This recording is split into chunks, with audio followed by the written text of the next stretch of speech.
សួស្តីបងថ្ងៃនេះអូនសម្ពោវីដេអូមួយទឹកជន់បងស្ដាប់លេងពេលបងអត់សឹង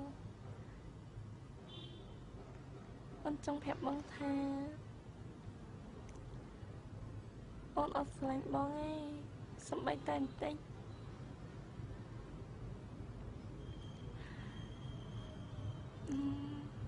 កន្លងមកដល់បងឯងអូនទៅស្រឡាញ់ទៅអីមនុស្សចាស់ហ៎អូនស្អាត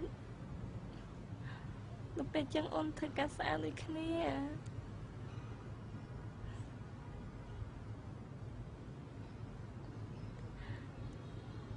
ឈប់ស្រឡាញ់អូនទៅហើយទៅស្រឡាញ់ប្រពន្ធកូនវិញបានល្អ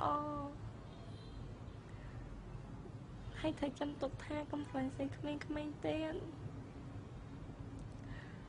ស្រីក្មេងៗដូចជាអូននឹងស្រឡាញ់មនុស្សចាស់បានស្រឡាញ់លុយនឹងអត់ស្រឡាញ់ពិតប្រាកដទេ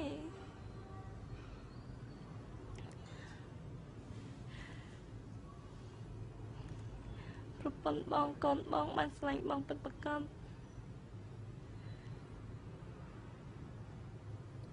សម្រាប់អូនស្រឡាញ់បងលេងសើចស្រឡាញ់យកលុយបង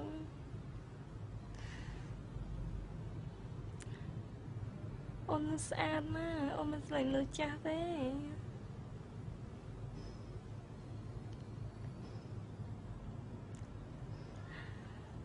សង្ឃឹមថាបងយល់ពីសំណេរអូននិយាយតែថែតងក៏បានល្អកុំឲ្យកុំពិបាកចិត្ត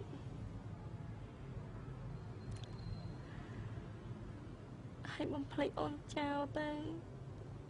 អូនបោកតែបងឯងអត់មានចិត្តស្មោះបងឯងទេអូនអត់ស្រឡាញ់មនុស្សចាស់សំបីតែបន្តិចអរគុណបងជំរាបលា